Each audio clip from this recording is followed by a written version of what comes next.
in Bangkok heavyweight. Really? Because in the Bay of Bengal we have one small Disturbance. disturbance. Oh, I see. It may be. But even in Cyclone. Sagaing there was a little rain. Oh, really? Yesterday. Yeah. But here it is not cool as Sagaing. Sagaing is very cold. Sky is always cool as Yeah. But more fresher than here, I think. Yeah. But here in Mandalay it is kind of moderate. But compared to the city, here is a little bit cooler than the city. Okay. When you just turn left to the mountain hill, You feel it. Yeah, that's right. Sorry, because the class is just finished. Yes. Okay. So usually, I think we start 9:30, around 9:30, no? I don't know whether this watch is correct because my watch is this correct. Mine is 10:08, but this is okay. We will work according to this. Yesterday also, before yesterday, we have new timetable. Oh, is that right? But because the kind changed, and then we have to change also. Oh, I see. Because they didn't know our timetable. So now we change. But they gave me the combined timetable, but I don't know whether it is I got it. You got it, yeah? Rakumara sent me the timetable. So then now we can work according to the combined. No, not their timetable. We will give you our timetable. Okay. But it is matched with their timetable. We just skip your class in the kind. So we follow their. So you already got their timetable. We start actually Mandalay start your class first. Because they make their timetable themselves. So, but we have to follow them. Don't want to make a little bit problem with them. That's right. We will see because one change is like, I think when we change the timetable, today the vehicle also changed, but what I came is not very comfortable at all. The other problem is before we make some free time for you. But now I think after the guy will come. Yeah. But that's okay. We will. Before we arrange to make comfortable for you. There's some free days. But now I think also. No, that's not a big problem because after that of course I have time for preparation and all that. So we will see. Anyhow, it is only 2 more months. So not a big deal. Thank you for understanding. Yeah, that's right. It doesn't matter really because still I get enough time for my own work also. So it's very good. But a little bit careful about weather. Yeah, that's winter. No, actually you need some long. No, I didn't bring actually, but I have at home. You really don't need. You should don't need. But to make. No, even today this morning I was thinking whether I should wear something, but then I started sweating. Not feel cold. I mean, I don't feel cold. But in Sagaing I wear something up to here, particularly when inside. You have to keep warm, especially in the winter. That's so if you go in the field, No, actually when I sleep I use some socks and like that. So actually I should try to get something to wrap up sometime like this. But this color is monk's color, so that's why I need to find something. Maybe we have some kinds of this one. See whether you have anything, but not exactly this color. But I know. Maybe we Okay. Thank you. Yeah. For something. Yeah. You all here? Okay. Good morning to everybody. Yes. So we will start our discussion on ethics. Today I will be discussing Buddhist ethics and Sila according to Visuddhimagga. Now let me refresh your memory on our discussion on last week. Last week we were discussing again ethics, Sila, but we were looking at the Sila according to the discourses. Now when we try to understand Sila in the broad context of ethics, I think I explained this to you earlier, but I will like to repeat it. Now, when we discuss ethics, actually basically we are discussing what is good and also what is right. Now, when we talk about what is good, that is one concept. And when we talk about what is right and wrong, that is another concept. But these two concepts are connected. When we say what is good and what is bad, now we are thinking of something much larger in our life. What is good? Now, according to Buddhism, we say that Nirvana is the highest good, right? Nirvana is the highest good. So, when we say Nirvana is the highest good, of course the understanding is there can be some other good things before we attain Nirvana. But Nirvana is the highest good. So, interesting thing is good and right. What are the right things? Now, how do we determine what is the right thing? Now, one way to determine what is the right thing, in my last discussion, I showed you whatever that is relevant to attaining Nirvana is right. Okay? Now, this is how we come to discuss Sila in ethics. Now, important thing to notice is when we discuss ethics, we are also discussing what is good and also what is right. But you have to see that these two words are good and bad, right and wrong. They are connected together, but of course they have different meanings, important differences. So in other words, we decide what is good to our life. And then we decide what is right and wrong accordingly. Now, for example, you are studying here. Why do you study here? We can answer, okay, we study here in order to get knowledge. So, which means that we think that knowledge is good, right? If knowledge is bad, we are not spending our life like this, right? So, basically knowledge is a good thing. We consider knowledge is a good thing. So, in order to get that good thing, we are doing something. Now, this is a behavior. You come here and you come to class and you sit here and you try to do study. So, this is a behavior. And then you ask questions and you answer. So, in other words, verbal behavior and physical behavior. So, you see something to be good and in order to get that, you do something. Do you see the connection? So, we see something to be good. And we think Nirvana is the highest good. Then we do something to get that. Why do we live a Buddhist life? Because all Buddhists believe that Nirvana is the highest thing, highest good. So Buddhists behave in a way that facilitate getting Nirvana. And why do you live as a Buddhist monk and nun? Same thing. We think Nirvana is the highest thing, so we try to do something in order to get that. So, in other words, we decide what is good for us, and then we do something in order to attain it. Okay? And then basically, interesting thing is some people say that what is right and wrong is totally separate from what is good.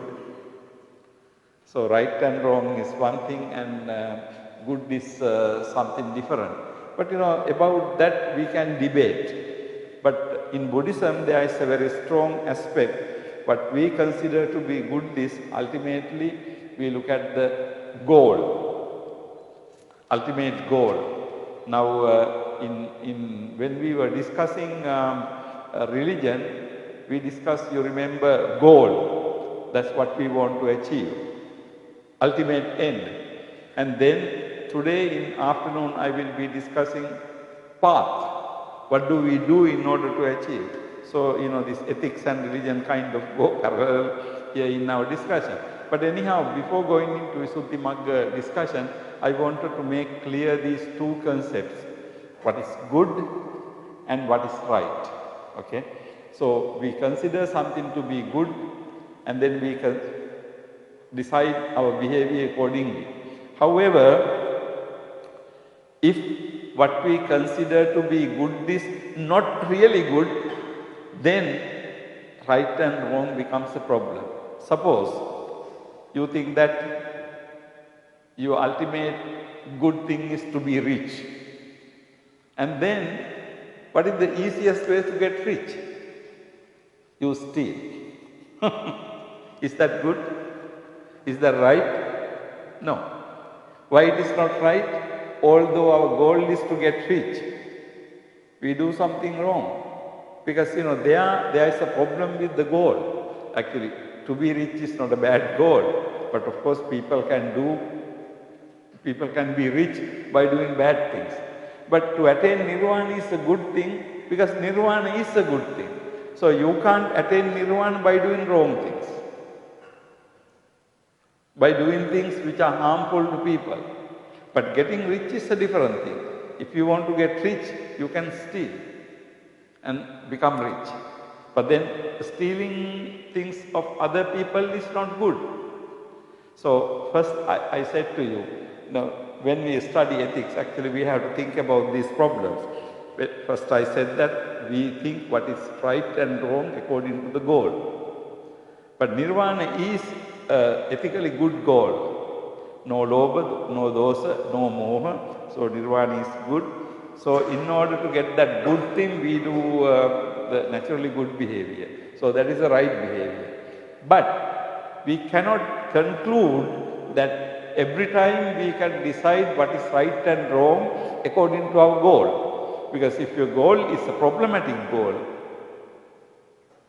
because getting rich is, neither good, no bad.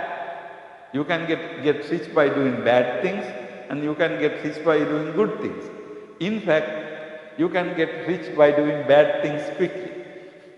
So that is why in the society, people do all kinds of wrong things in order to get rich, because you can get quickly.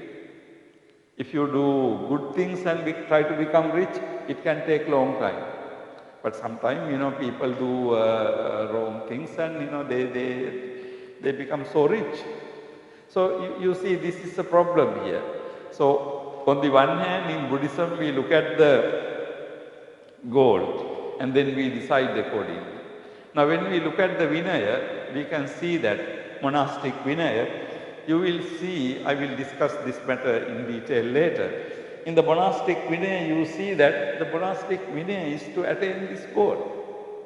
That's why as monks, you are doing certain things and you are not doing certain things ordinary people do.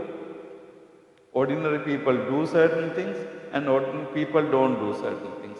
But in your case, you don't do certain things ordinary people do.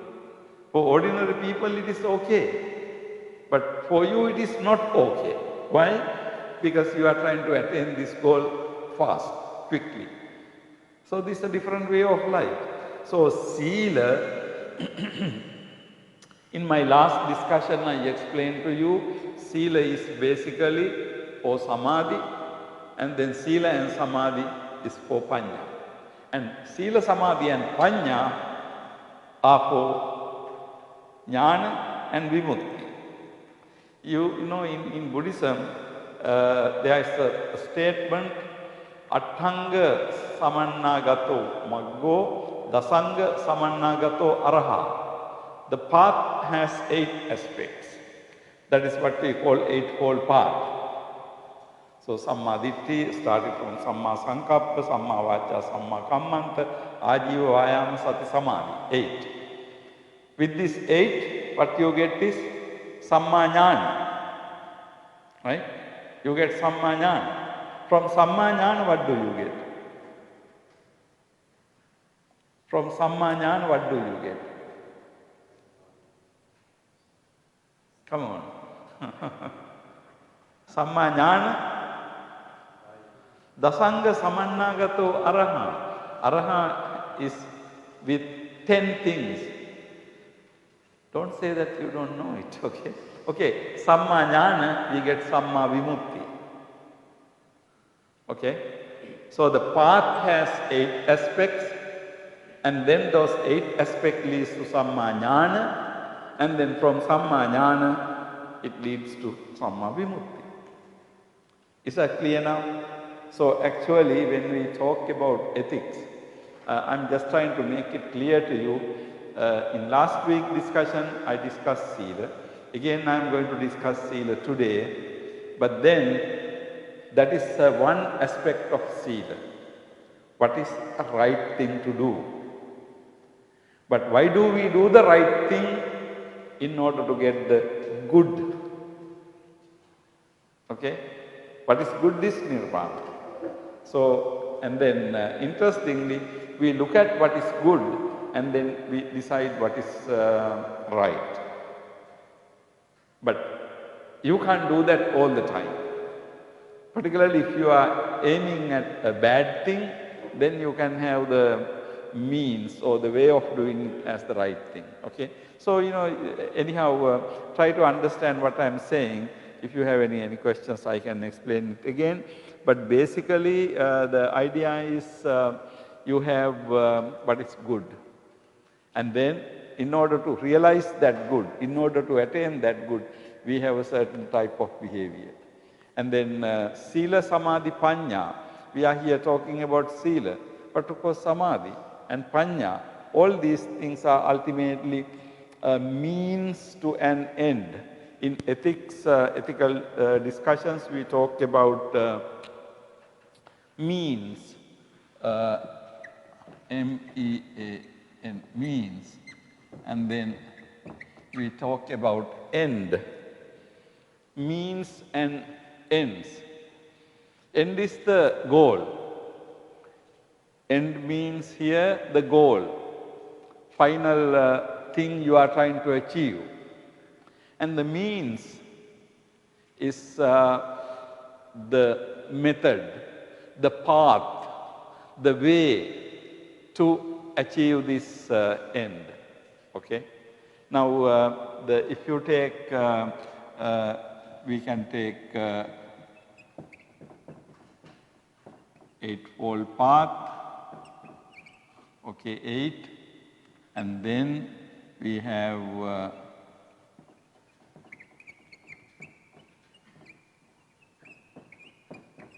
Samma Jnana, and then from that we have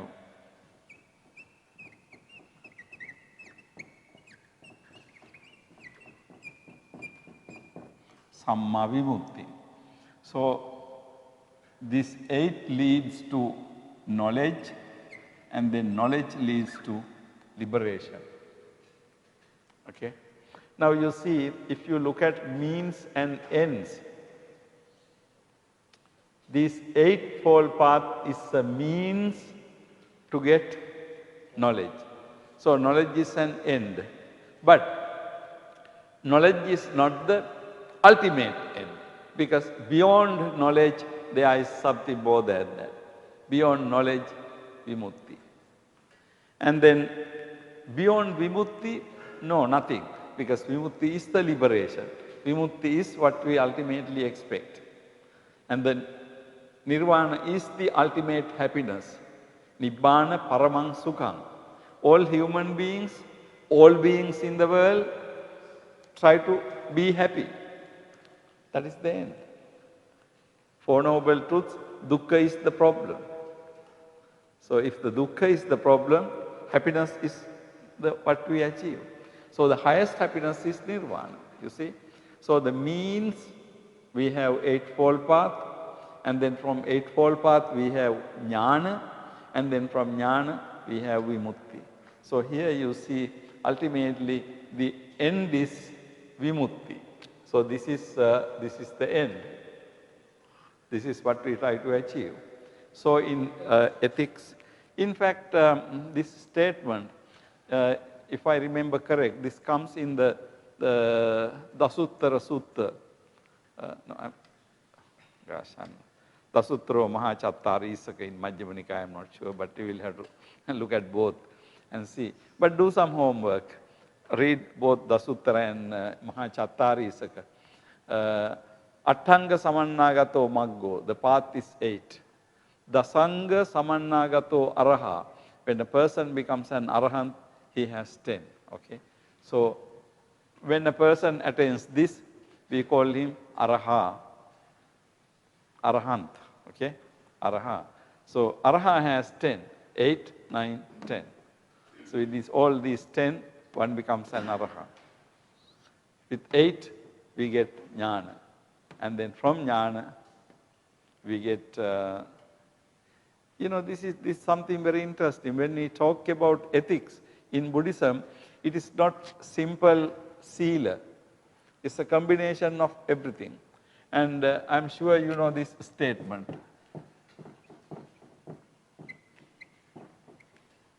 Paññāya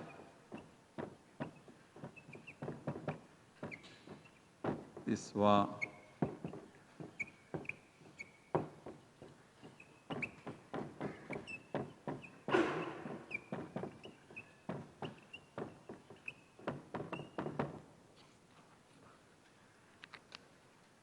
Paññāya Chassa Disva Asava Parikkina Konti.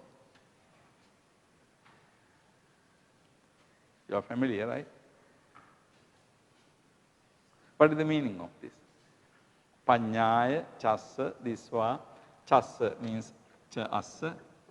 Paññāya Chassa Disva Asava Parikkina Honti. Now, this statement you find in many discourses. But what is the meaning of that? Paññāya cha assa disva asava parikkina honti. Okay. Paññāya disva. Paññāya disva. Having seen from wisdom. Disva means having seen. Paññāya, wisdom. Having seen from wisdom, assa. Assa, of this person, asava parikkina honti, asavas are extinguished, asavas are eradicated, asavas are exhausted. So, paññā, asava, those are the most important terms. You see from your paññā, wisdom, and then your asavas are gone. Now you see the whole Buddhist path is here. That's why we say sila, sila leads to samadhi, and both sila and samadhi lead to paññā. Okay? And then all three, paññā leads to jnana, and then jnana leads to the vimutti. So it is something like this. We have sila, and then we have sila samadhi, and then we have sila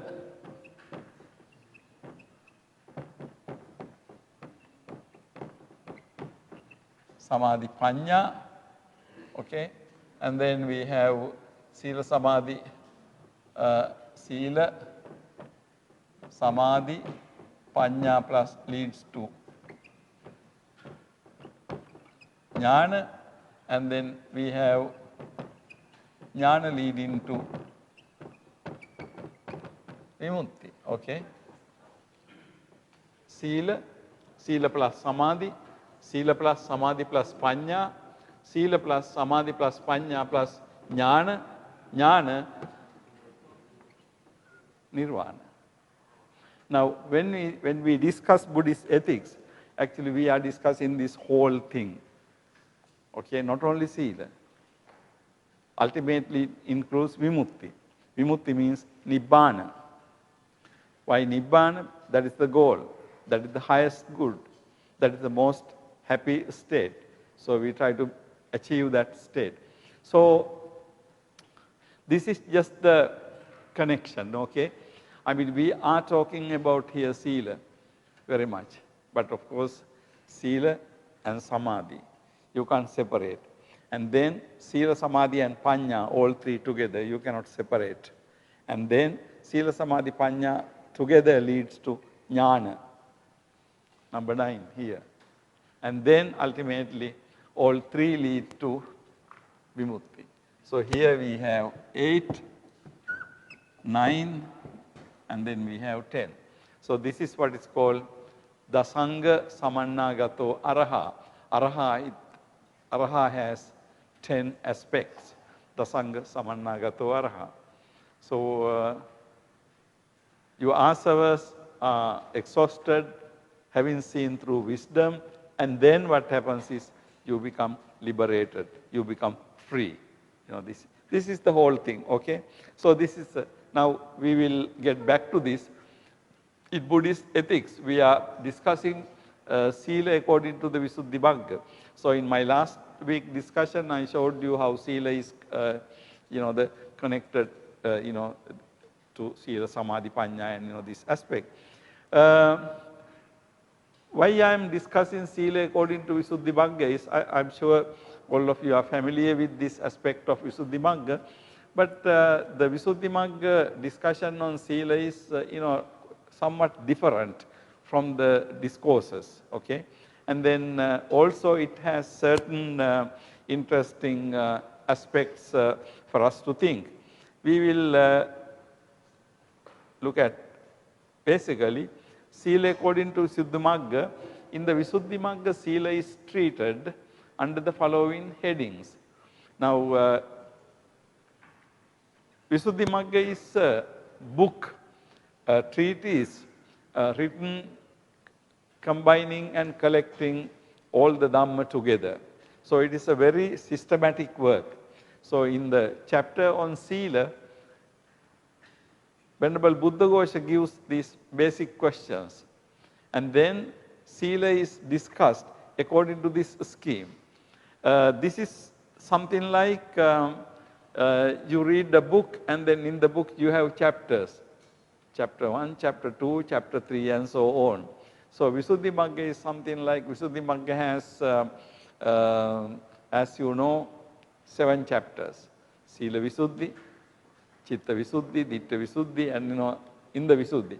But within Visuddhi, Visuddhi are put in the framework of Sila, Samadhi, Panya.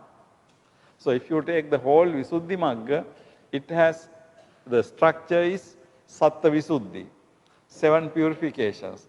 And the 7 purifications are put in the, within Sila, Samadhi, Panya. Okay, Sila, Samadhi, Panya. So you have Sila, Samadhi, Panya and also 7 Visuddhi. Actually the structure is basically goes according to the Visuddhi. But Visuddhis are treated, Sila Visuddhi is Sila, Chitta Visuddhi is Samadhi. Starting from Ditti Visuddhi, Jnanadasana Visuddhi, up to the end, you have Panya. Okay? So the structure is this. Now within Sila, you have a sub-structure. Now this sub-structure is, within the Sila section, you have what is virtue, in what sense it is virtue, what are its characteristic, function, manifestation and proximate cause, what are the benefits of virtue, how many kinds of virtue are there, what is the defiling of it, defiling of virtue, and what is the cleansing of it, what is the cleansing of virtue. So entire Visuddhimagga Sila chapter is organized according to this structure, okay? So when you read Visuddhimagga, you can see this structure very clearly. And now we will go as according to our time, one by one briefly. Now the first question is, what is virtue? Now what is virtue? Now what is the meaning of this question? What is virtue? It is interesting, when we discussed Sila in the discourses last week, in the discourses Buddha never tried to define a concept. Now here you see a very important difference. The difference is that here in the Visuddhimagga, Venerable Buddhaghosa tries to define a particular concept. What is this? Now, this definition of a concept is something very interesting in academic discussion of something. We will get rid of this.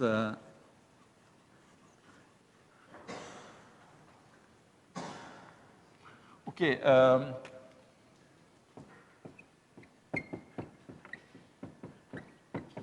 Definition.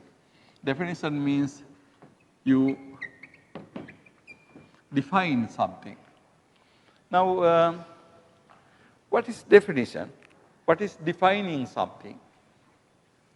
Now, definition means you try to clarify the meaning of a particular word. You give a definitive interpretation to it. I think one example you can find in the Vinaya Pitaka. In the Vinaya Pitaka, at the end of discussion of a particular Sikkhapada, say Parajika, you have a section on the words, concepts, and then says concept, okay, bhikkhu, in this context, bhikkhu is so and so and so. So like that, you have terms are defined. In the Vinaya, you can see that very clearly. But in the suttas, you don't see this. But when you go to Abhidhamma, again you can see in the Abhidhamma definition of terms. Okay? So usually you define a term, or you can say you define a concept. So definitions, you don't define things. Usually definition comes from word. So you define a word, or you can say you define a concept. Now here interesting thing is Buddhaghosa tried to define what is sila. So he asked what is sila. You know, this is the definition, giving a definition, giving a definitive meaning, demarcating the limitations of that concept. Okay, you can use this concept in this sense. So that is the definition. So in the Visuddhimagga you can see Buddhaghosa starts defining the term. Now this is something very important in any academic discussion. Okay, whenever, not only when we discuss sila, in any academic discussion, defining a concept is a very important thing, because you have to define what you mean by that. I mean, certain things are clear, but still it is very important to exactly determine in what sense are you using the term. Now Vinaya is a good example. If you want to know more about it, go to the Vinaya Pitaka, and in the Vinaya Pitaka you have at the end of, say, first Parajika, second Parajika account, you can see the terms have been defined. It says what it means to say Parajiko, what it means to say bhikkhu, and you know, all the important terms are defined. Now this definition, defining thing is even today very important thing in legal things. When you go to courts, when you do things in with law. Now in a way Buddhist Vinaya is the Buddhist law. In the Buddhist law, it is very important that in what sense you are using we need to know that. But in the discourses, we don't find definitions. So in our last week discussion on sila, we did not have any definition of sila. But here, today we have definition of sila. Okay, so what is the definition of sila according to Buddhaghosa? It is the states beginning with volition, cetana, present in one who abstains from killing living things, etc. In one who fulfills the practice of duties. Now if you look at carefully, now here sila is defined with words volition. So sila is volition. Pali word for this is cetana, volition. Present in one who abstains from killing. abstains, virati, or viramana, abstains from killing. And also one who fulfills the practice of duties. Duty means vatta.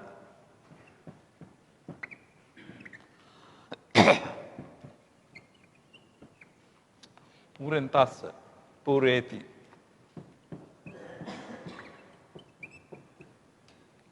So here we have virati and here we have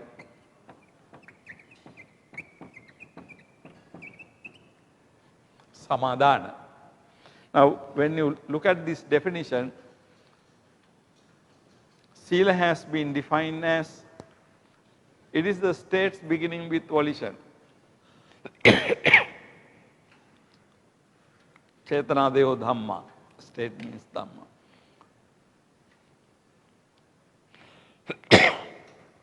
Sorry. Panati patadihi va viramantasya, vattapativattam va purentasya, uppanna chetanadeo Dhamma silang nama. Now this is Visuddhimagga definition. Panati patadihi va viramantasya, when you abstain from killing. Vattapativattam va purentasya, when you perform your duties. Uppanna chetanadeo Dhamma. Dhamma means aspects of mind. So the chetana. Now you know this definition is very interesting. Basically, usually what we consider to be sila is samma vacha, samma kammanta, samma ajiva. Now samma vacha is word. Samma ajiva and samma kammanta is action. So usually sila is defined as verbal and physical behavior. Sila pertains to verbal, what we talk, and also physical, what we do. Now that is basically the sila. Okay? But look at the definition here. Here the definition, the important thing is volition, chetana. When you have the chetana. Now in other words, sila according to Buddha Ghosha is basically a psychological thing. What do you mean by that? Psychological thing means without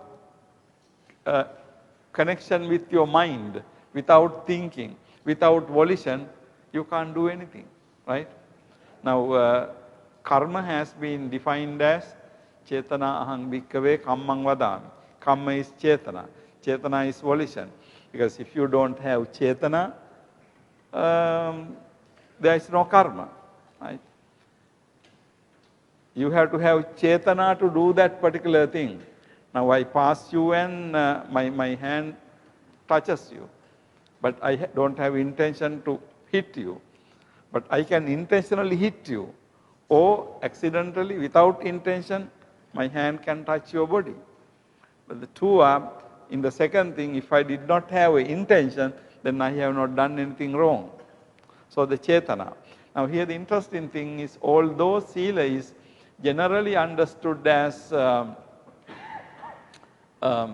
physical and verbal behavior, here in the definition, important thing is it is the states beginning with volition, chetana deo dhamma. So the sila has been defined as chetana. For this is said in the Patisabhida, what is virtue? There is virtue as volition, virtue as consciousness concomitant, virtue as restraint, and virtue as non-transgression. In fact, these words I am getting from Venerable Jnanamoli's English translation, Path of Purification. So if you want to read it, you can read the English translation in Venerable Jnanamoli's book. So in addition to defining virtue as volition, it says, it refers to Patisambhida Magga. In the Patisambhida, virtue is defined, what is virtue? Virtue as volition. So chetana is virtue. Virtue as consciousness concomitant. Consciousness concomitant means chetasika. Virtue as restraint, sangvara. Virtue as non-transgression, avitikkama. Non-transgression, vitikkama, avitikkama. So these four terms, virtue as volition. So in other words, when you say sila, sila means chetana, volition. Virtue as conscious concomitant, chetasika. Virtue as restraint, samvara. Virtue as non-transgression, avitikkama. These are the basic concepts associated with virtue according to the Patisambhida Magga. Now, here interesting thing is Buddhaghosa defines virtue as volition, chetana. Chetana associated with samadhana and virati. When you do something, you have chetana. And then when you abstain from something, you have chetana. So basically that chetana. But then according to Patisambhida Magga, it's not only chetana. Because in the Pali it says, chetana adayo dhamma, chetana adi, etc. So chetana adi means chetasika and samvara and avitikkama, non-transgression. So basically non-transgression means you don't violate certain precepts. So not violating a precept is non-transgression. Restraint means you don't do certain things, physical restraint, verbal restraint, mental restraint, so that is samvara. And then chetasika, chetasika means the ideas, the states of mind, and then volition is chetana. Basically that is the idea. So here the Buddhaghosa defines the concept of virtue as chetana. And then we will move on to the second one. In what sense it is virtue? It is virtue in the sense of composing. Silana or silana. Now sila has been described as silana. What is the meaning of sila? Silana. So it is described with another word. Now silana is another act, silana. Sila is a noun, silana is also a noun, but silana refers to an act. Silana means composing. Composing means you become composed, means you become calm. That is the meaning of composing. Okay? So silana is composing, or you can say composure. It is virtue in the sense of composing. Sila, now in what sense? Why sila is called sila? In other words, the second question is, why sila is called sila? I mean, for any noun we can ask this question. Why manusa is called manusa? So then you have to define, okay, manusa means mana ussa or whatever. Why deva is called deva? In the same manner, you are asking, why sila is called sila? Okay, according to this, sila is called sila because it is silana. It composes you. It composes your behavior. It makes you calm, quiet, very composed person. So in what sense it is virtue? It's virtue in the sense of silana.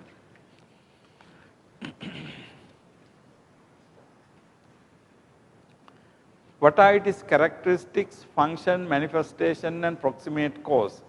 Now, this four-fold category, Lakkana, Rasa, Pachupatthana, Padatthana. These four are again very important category of defining, describing a concept.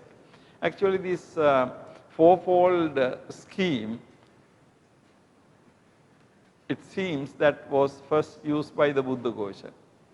Now, you don't find this in the discourses. Of course, the word Lakkana is there. Other concepts are also there. But as a scheme, now if you look at Buddhaghosa's Visuddhimagga or any other commentary, you can see that many concepts are being defined: Lakkana, Rasa, Pachupatthana, Padatthana. So these four 4 characteristics, Lakhana, Rasa. The characteristic is Lakhana. So the characteristic of Sila is composing, Silana. It is function, Lakhana, Rasa. Actually, Rasa generally means taste. But here in this context, Rasa doesn't mean taste, Rasa means function. Okay. So the number 1 is what is the characteristic, and then number 2 is Rasa, function. It says that it has a double sense. Action to stop misconduct. Then achievement as the quality of blamelessness. And then we have, it is proximate cause, Padatthana, Lakhana, Rasa. Actually this is, I put it in the, Visuddhimagga puts in the order is changed there. The Lakhana, Rasa, Pachupatthana, manifestation. How do you see Pachupatthana manifestation means, how do you see whether a person has Sila? That is a manifestation. And then proximate cause means what is the closest thing to Sila? Padatthana, conscience and shame, Ottappa and Hiri. In fact, if you look at this classification carefully, you can see that it covers the very important 4 aspects of any concept. Now, if you want to understand any concept, you can ask what is the Lakhana, what is the characteristic of it. So the answer to that question is Lakhana is composing, Silana is the Lakhana. So the characteristic is composing. And then what is the function? What does it do? So what does it do? It does 2 things according to this. One is action to stop misconduct, that is virati. So the Sila stops misconduct. And then achievement, sampatti, means quality of blamelessness. And Sila stops misconduct, and then because of Sila, you become blameless. Blameless means there is nothing anybody can blame you. Your behavior is blameless. If your word is okay, good, if your physical behavior is good, nobody can blame you. Okay? Nobody can see any problem with you. So the physical and verbal behavior. But people can't see what is in your mind. So, Sila is not really directly connected to the mind. But people judge you the way you are, from what you say, how you behave. So that is basically the function. Function is to, one thing is to action, to stop, you do something to stop misconduct, and then achievement as the quality of blamelessness. You achieve the quality of blamelessness. Okay, the proximate cause, Padatthana, are conscience and shame, Ottappa and Hiri. Hiri, Ottappa. Here it is given in the order of Ottappa and Hiri. Hiri, Ottappa means conscience, conscience and shame, the sense of shame. We also use the word Lajja and Bhaya. Hiri, Ottappa means Lajja and Bhaya. You don't feel like doing wrong things, and you are scared of doing wrong things. These 2 are the proximate cause. Because if you look at for any particular thing to happen, there must be a cause. So what is the closest thing? Why you become Silava? Because you have Lajja, you have Hiri, you have Ottappa. That's why you don't do wrong things. Now, suppose you feel like killing an animal, but you don't do it. Why? Because Ottappa, you fear doing wrong things. And then, you are ashamed of doing wrong things.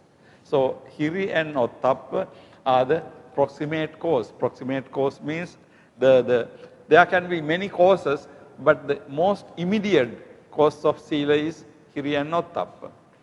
And then the interesting thing is manifestation, bodily and verbal purity. Manifestation means, simple language, manifestation means how do you know someone has sila? Manifest. What do you see? How is sila manifested to the outside? You think or you know that a person has sila when you look at the physical and verbal behavior. So the manifestation is bodily and verbal purity. So when your bodily behavior is pure, when your verbal behavior is pure, people know that you have sila. So the manifest, it shows to the outside. So what is seen from the outside? How do you see from the outside? Or answer to the question, how do you know that someone is with sila? You look at his verbal and physical behavior. So if the verbal and physical behavior is pure, you know that person is silavan. So the manifestation. This lakkana, rasa, paccupatthana, padatthana, this definition seems to be first used by Buddhaghosa. Now this is one way in the Buddhist literature, commentarial literature, this is one way according to which a concept is completely described, okay. So,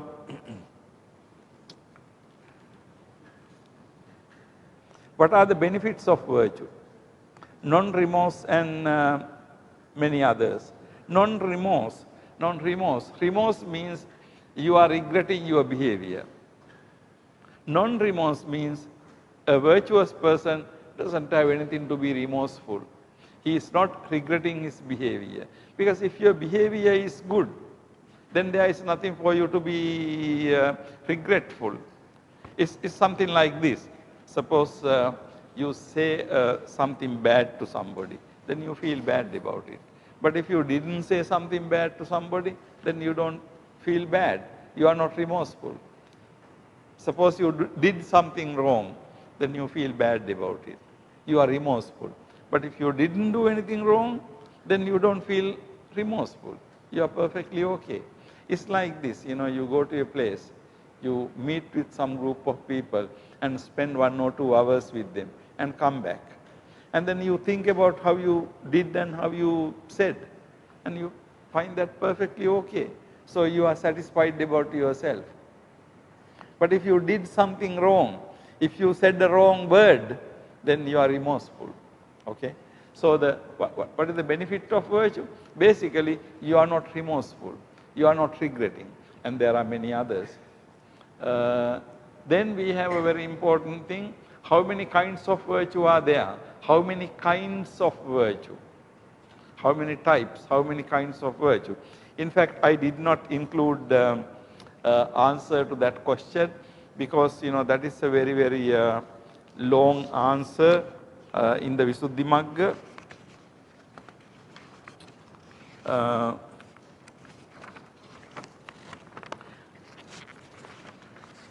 Actually, I am not going to discuss all how many kinds of virtue are there because there is a very long discussion in the Visuddhimagga. But I will just read out few things for you to get an idea. But you can look at Visuddhimagga. It says something like this. Firstly, all this virtue is one kind by reason of its own characteristic of composing. So Buddhaghosa start, Sila is one-fold, one, because it is Silana. It has the character of composing. So in that sense, Sila is one. And then it is two kinds as keeping and avoiding. And then it is two, keeping and avoiding. Keeping means sampatti or samadhana. Avoiding means virati. So it is one-fold by silana. It is two-fold by keeping and avoiding. Likewise, as that of good behavior and that of beginning of the life of purity. So that is actually Adi Brahmacharyaka and Abhi Samacharika. You know that Sila. Abhi Samacharika Sila is basically the good behavior. Adi Brahmacharyaka Sila means Patimokha Sila. Right? So Abhi Samacharika, Adi Brahmacharyaka. You know that distinction, right? When you go to the Vinaya Actually, Abhi Samacharika Sila is included in the Vinaya in which books? Chullavaggapali, Mahavaggapali contain Abhi Samacharika Sila. Parajika Pali and Pachitya Pali contain Adi Brahmacharika Sila. Okay. Now in the Vinaya Pitaka you have Chullavagga, Mahavagga.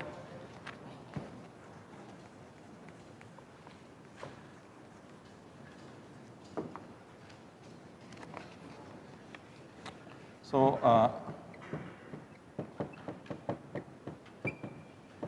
Parajika Pali,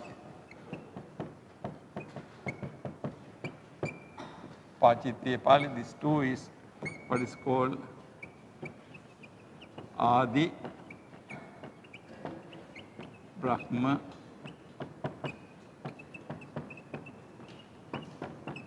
Charika Sila. And then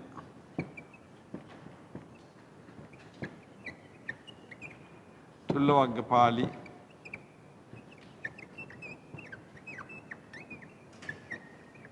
Mahavaggapali, these two are Abhi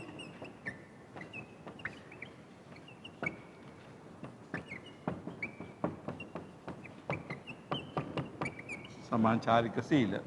So, according to Buddhaghosa, Sila is twofold. Abhi Samacharika Sila and Adi Brahmacharika Sila and Abhi Samacharika. In the Vinaya Pitaka you have Parajika Pali, Pachitya Pali, Chullavagga Pali, Mahavagga Pali and Parivara Pali. Of course, Parivara Pali is dealing with all four, but basically Adi Brahmacharika. So Adi Brahmacharika is the basic Pratimoksha Sikkhapadas. Pratimoksha Sikkhapadas is Adi Brahmacharika. Abhi Samachara. Abhi Samachara. Samachara means Sang Achara. Sang means good, Achara means behavior. So the things related to the good behavior. Now what are the things related to the good behavior? In the monastic Vinaya, Sekhya, Pachitya, all these things are things related to the good behavior. Okay. So likewise, good behavior, abstinence and non-abstinence, dependent and independent, temporary and lifelong, limited and unlimited, mundane and supramundane, loki and lokuttara, three kinds, inferior, medium and superior, hina, majjhima, panita. So in the Visuddhimagga, in this manner, there are many different types of the types of sila, or sila has been described in many different manners. Finally, it has the virtue of Patimokka restraint, Patimokka Sangvara Sila, restraint of sense faculties, Indriya Sangvara Sila, purification of livelihood, Ajiva Parisuddha Sila, and concerning request, it is Pachaya Sannisita Sila. So these again are four different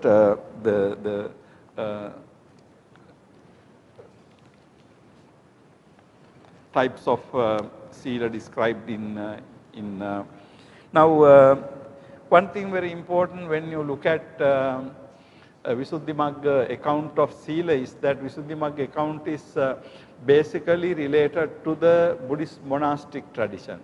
Visuddhimagga doesn't discuss in the sila lay or Gahatha sila. The Visuddhimagga discusses only the Pabbajita sila. In other words, Visuddhimagga discussion is basically for the sila that is pertaining to the Buddhist monastic tradition, bhikkhus and bhikkhunis. Okay, so that is why basically you have this fourfold sila, Patimokka Sangvara Sila. Patimokka Sangvara Sila means the sila pertaining to the Patimokka rules. Indriya Sangvara Sila. Indriya Sangvara Sila means how to restrain the faculties. Chakku, Sota, Ghana, Jivha, Kaya, Mana. So how to restrain the faculties. Indriya Sangvara Sila. And then Ajiva Parisuddha Sila. Ajiva Parisuddha means livelihood. How do you earn your living? So that is Ajiva Parisuddha Sila. And that concerning requisite, Pachaya Sannissita Sila, how are you going to use your requisite? Chivara, Pindapata, Senasana, Gilana Pachaya. Okay, so these are basically the different types of sila. Actually, there is this whole list of this sila. I'm not going to discuss with you this whole list, but you know, you can have a look at it. And then also it discusses what is the defiling of it and what is the cleansing of it. How your sila gets defiled and how your sila gets cleansed. Now, sila basically is behavior.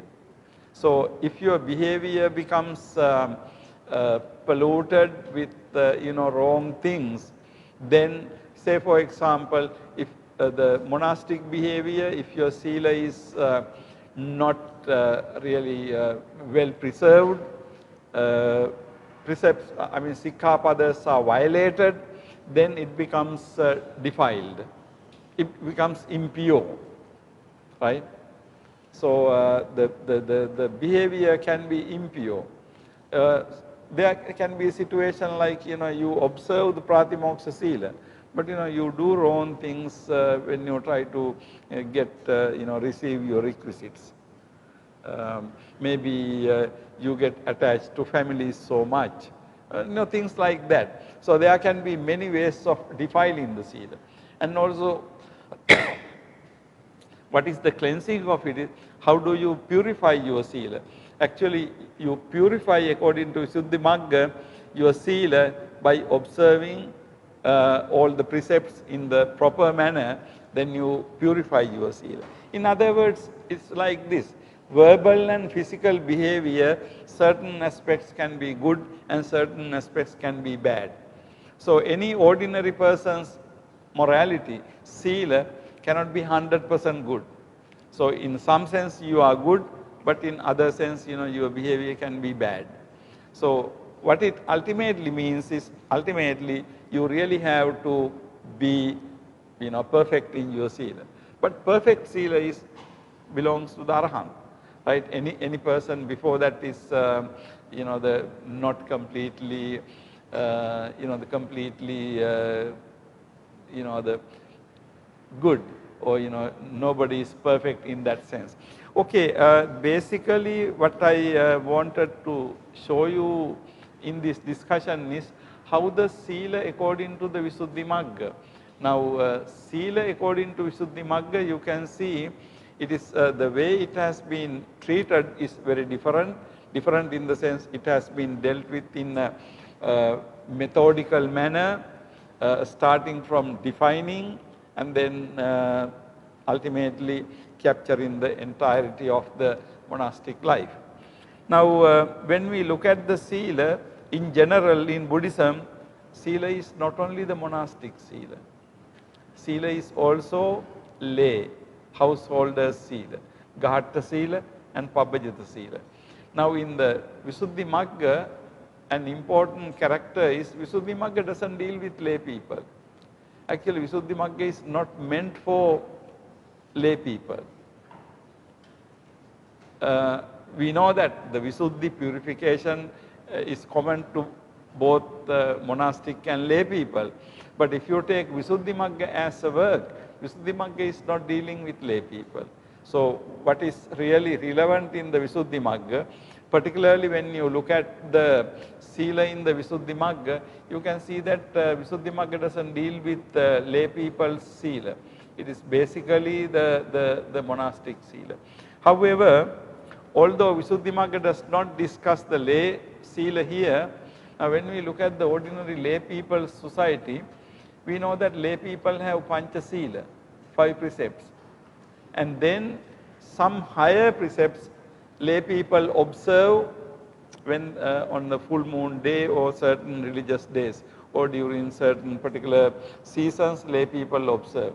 But important thing is, when you look at the lay people's sila, something very, very important is actually lay people's sila is not only for the Buddhist lay people. Lay people's sila is for any lay person in the world. So the difference is The Sila described in the Visuddhimagga is basically for the Buddhist monks and nuns. Okay? But Sila, if you take as Gahatta Sila and Pabbajita Sila, Gahatta Sila is not only for the Buddhist Gahattas, Buddhist lay people, Gahatta Sila is basically for all the Gahattas. Okay? So that's the important point. Now, when you look at each of Gahatta Sila, you can see that they have really no any kind of limitation. When you say Panatipata Veramani Sikkhapadan Samadhiyami, not killing life. Now, whether you are Buddhist or not, whether you are following any other religion, whatever your religion or whatever your religious affiliation, not killing is a universal principle. Okay? Not killing is applicable to everywhere in the world. But in some areas, in some places, people are used to kill. For example, if you go to polar regions, certain areas, people have to kill fish and eat. Okay? But on the other hand, if you take certain fundamental characteristics of human life or any life, you see that any being loves his or her life most. So the self-love is the most important thing. And people do anything to preserve the life. Nobody wants to be killed. Now that is a universal nature. That's a universal nature. When you say universal, it is common to all beings, not only human beings. Okay? Not only human beings. Now in the Buddhist tradition we say, Sabbe Satta Bhavantu Sukhitatta. Sabbe Satta. Sabbe Satta means all beings. Sabbe Satta doesn't mean all human beings. Actually, Sabbe Satta means all beings. Now, all beings, Sabbe Satta, because Sabbe Satta, all beings love their life. So, according to Buddhism, this principle is something very, very important. When we talk about the lay precepts are basically based on universal things. Now this is very important thing. Now if you think what is the basis of first precept, Buddhist discourses say that all beings are Sukha Kama,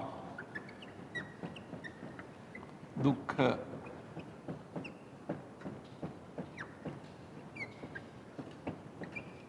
Sukha Kama Dukkha Patikula. And then we also have in the Dhammapada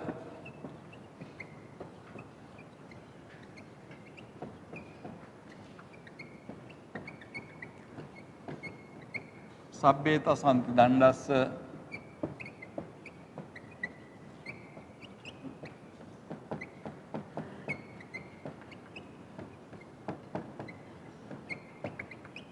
Sabbesang Jivitang Piyang. Sabbeta Santi Dandasa Sabbesang Jivitang Piyang. Now, these are universal characteristics. These are given as universal characteristics. Sabbeta Santi. Now, Sukha Kama Dukkha Patikula. All beings, Sukha Kama. All beings like happiness, Sukha Kama. Dukkha Patikula, all beings do not like suffering. So, Sukha Kama, Dukkha Patikula. And then, Sabbe Tasanti Dandasa, Sabbe Sanjivitang Piyang. Sabbe Sanjivitang Piyang. The life is dear to everybody. Now, this is not only for human beings. This is for all animals, even the smallest insect is trying to preserve its life. So now these are the basis really, you know, the why we should not kill. You know, of course, you know, we all say Panatipata Veramani. But if someone asks why we should not kill, what is wrong with killing? So the reason is this. And then also further Buddha says that if life is dear to everybody, if life is dear to you, don't kill any other person whose life is equally dear to that person. Tasma nahingse parang attakamu. So this is the third one. Tasma nahingse parang attakamu. Tasma nahimse parang attakamu. Tasma nahimse parang attakamu. Parang means other. Attakamu. Because you like to preserve your life. If you like to preserve your life, you must not kill anybody who likes to preserve his or her own life. Now, what I am trying to show you here is this. When you look at the Buddhist Sila, particularly when you look at the lay Sila, Gahatta Sila is actually universal. The difference is the monastic Sila is basically for the bhikkhus and bhikkhunis. If you are not a bhikkhu or if you are not a bhikkhuni, that monastic sila is not applicable. Okay? So monastic sila is limited in that sense because it is for a particular group of people, monastic sila. But if you look at lay sila, when you say Panatipata Veramani, it is common to everybody. Okay? But the interesting thing is Panatipata Veramani is not only for the lay people, everybody.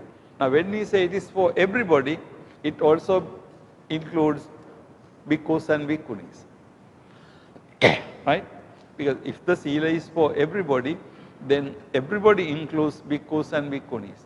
So you can see the Pancha Sila is for, we can say, everybody, including bhikkhus and bhikkhunis.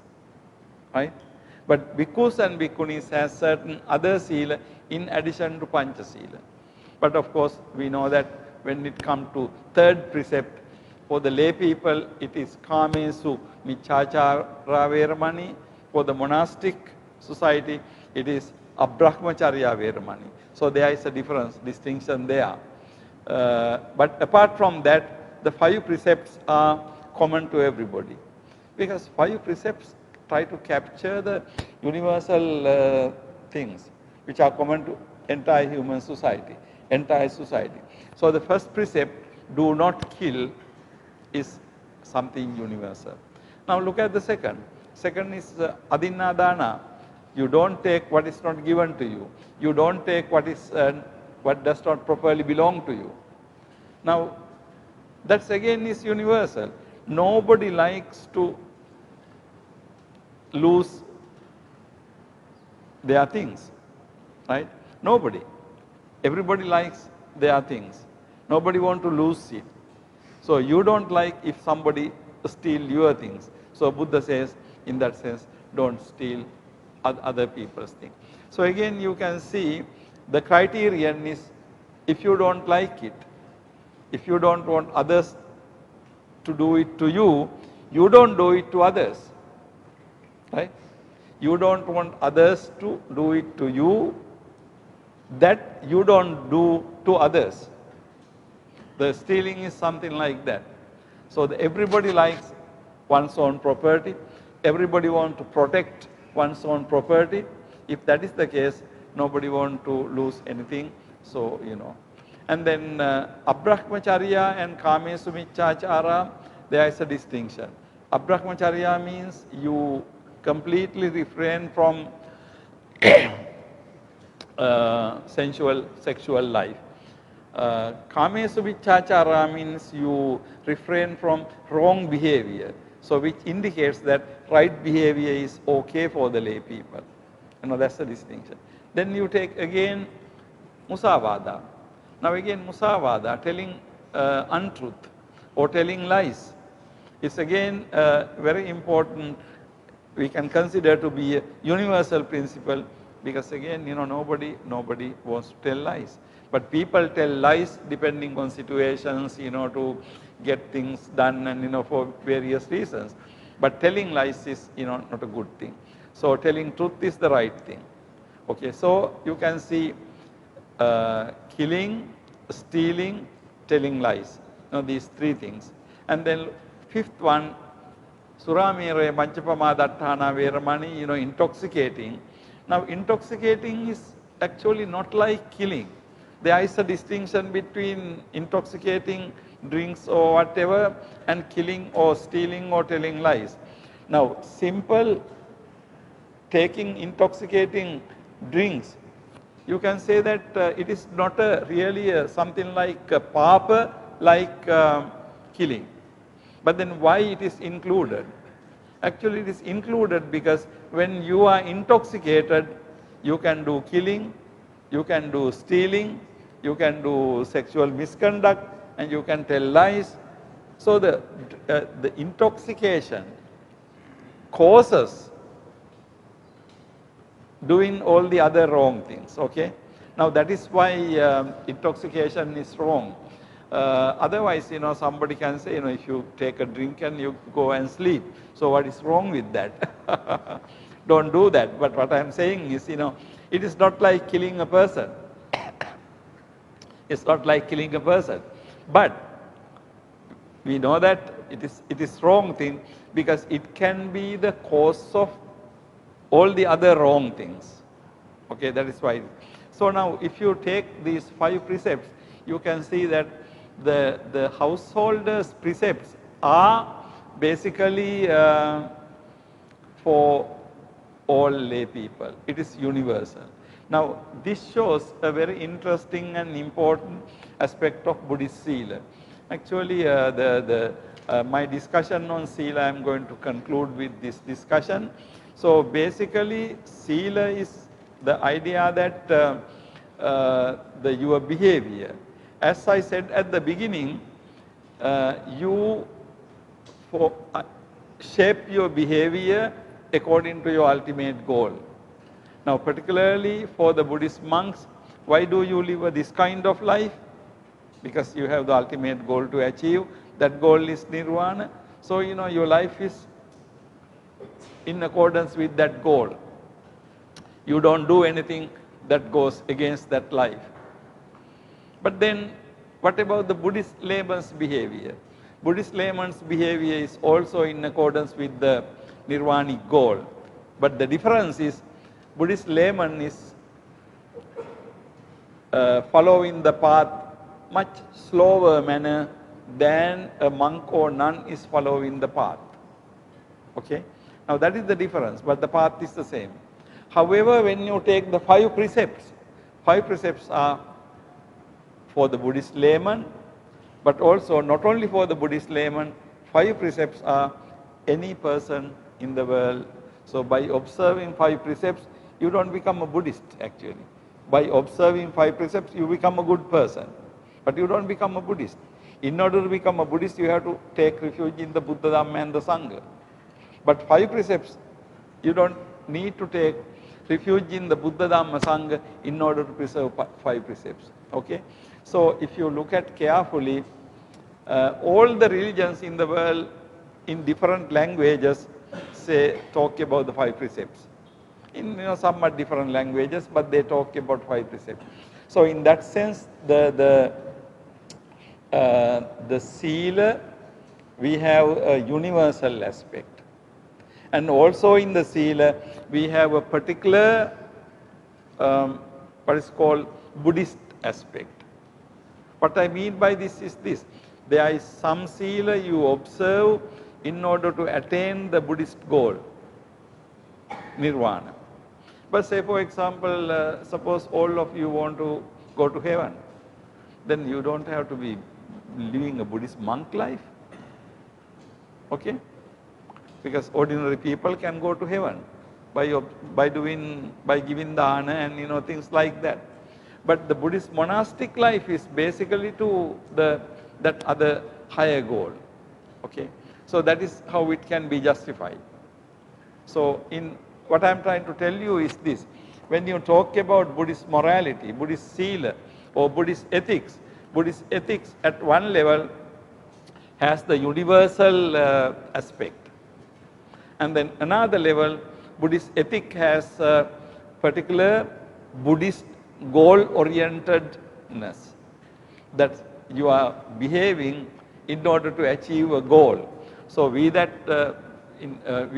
the word sila is G-O-A-L, goal-oriented. So we say sila is goal-oriented. You want to achieve a goal. What is that goal? Nirvanic goal. So if you look at the Buddhist monastic behavior, we can say that Buddhist monastic behavior is goal-oriented. However, if you take the lay people's 5 precepts, of course it is also, we can say, goal-oriented, but the goal is basically not nirvana. By observing 5 precepts, you create a good society, peaceful society, right? Nice, beautiful society for people to live. That's 5 precepts. But when you go beyond that, goal-orientedness means you try to achieve some goal. It can be described sila. Without sila, you can't have samadhi. So you can simply say that you try to achieve sila, practice sila in order to get samadhi. And then without sila and samadhi, you can't get panya. So you practice sila and samadhi in order to get panya. And then you practice sila, samadhi, panya because you want to get jnana.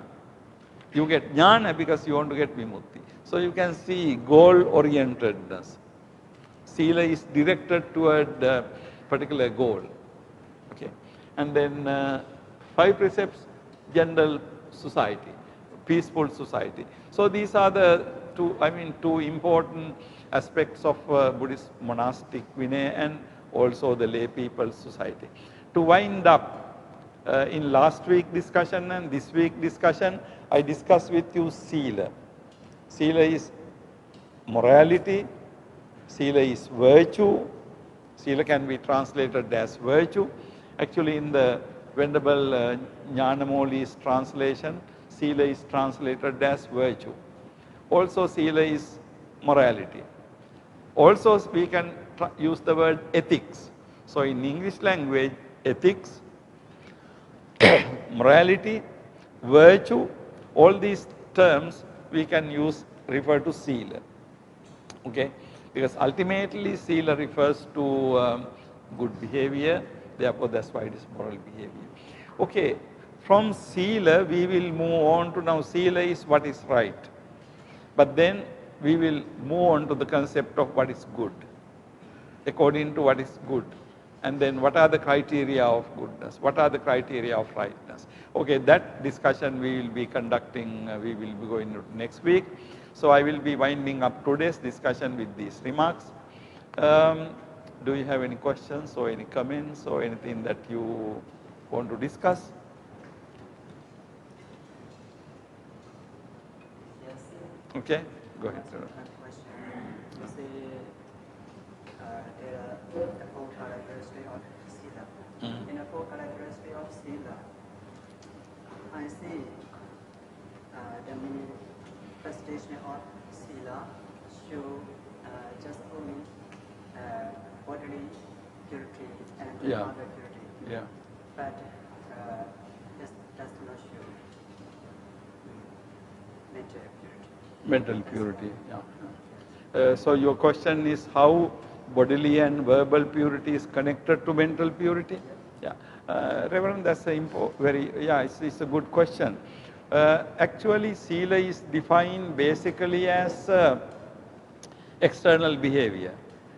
But how Chetana is now, in the Visuddhimagga, Buddha Ghosa defines virtue or sila as Chetana. Because ultimately without Chetana, actions don't happen. For any action to happen, there must be a particular Chetana. If there is no Chetana, then what we have is happening.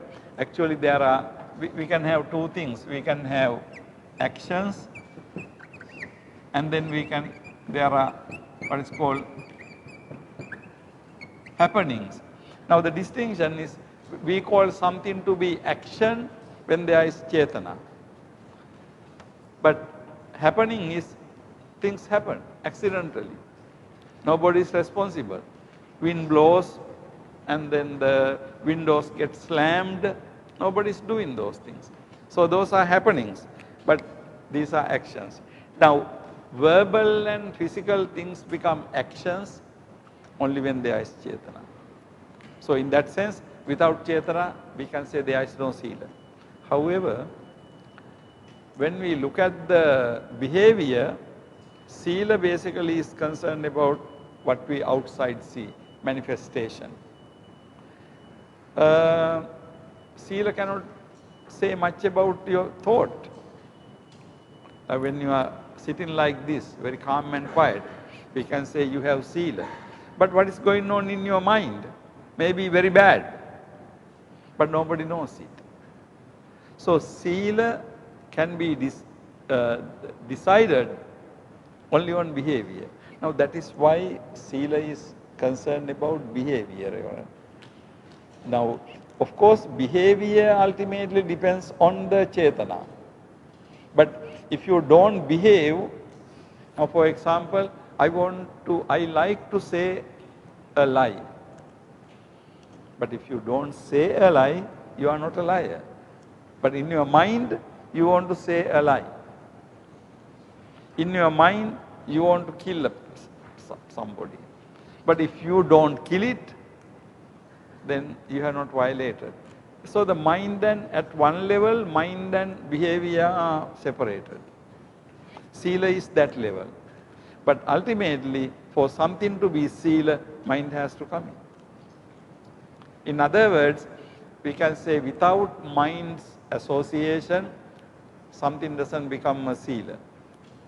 But with only mind's association, also something doesn't become sila unless you behave.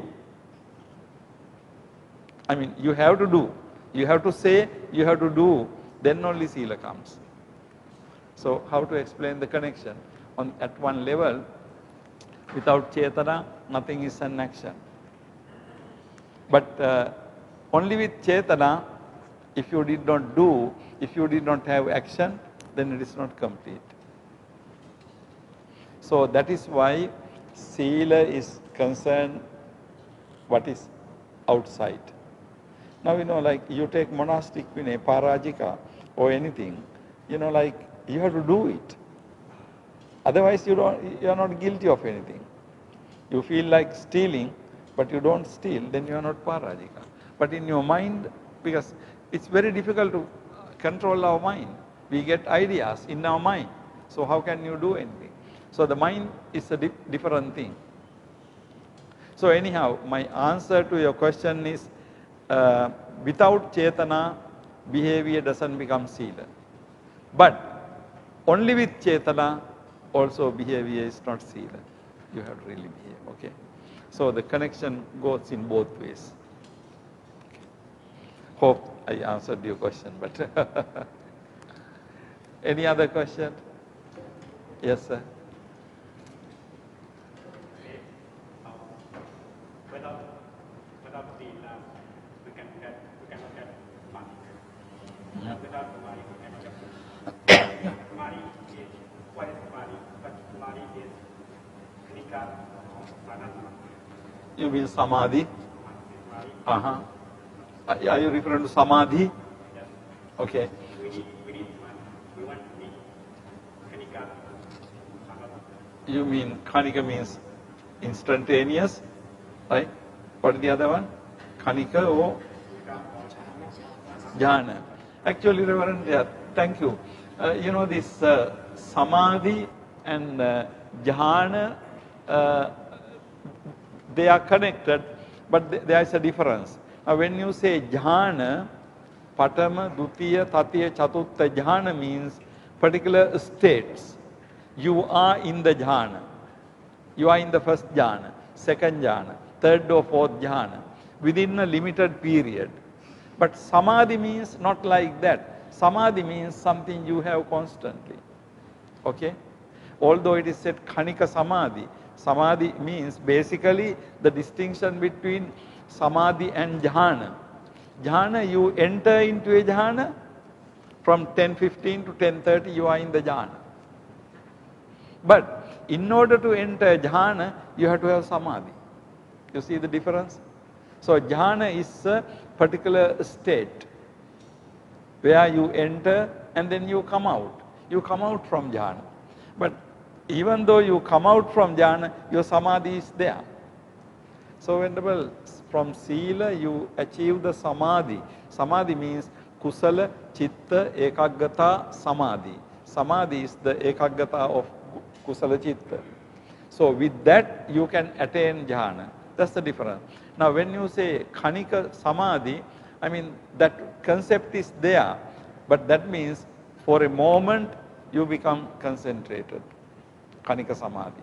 Okay? But Khanika Samadhi doesn't mean Jhana. Khanika Samadhi anybody can attain. When your mind is, concentrated for a moment, you have Khanika Samadhi, but not the Jhana. So the difference between Samadhi and Jhana, Jhanas are particular special states to which you enter and abide. Some people can abide 10 minutes. But later when you practice so much, you can be in the Samadhi for a long time, hours. So Samadhi is a state, it's like you going into a room and lock the door. You don't come out. But Samadhi is not like that. I mean, Jhana is like going to a room and locking the door. You don't come out. But Samadhi is a state that you have in your mind all the time. That is the connection between Sila and Samadhi. Because you have to have ultimately, in order to have Panya, you have to have a good behavior and also concentrated, calm, quiet mind. That's the connection they want. Okay.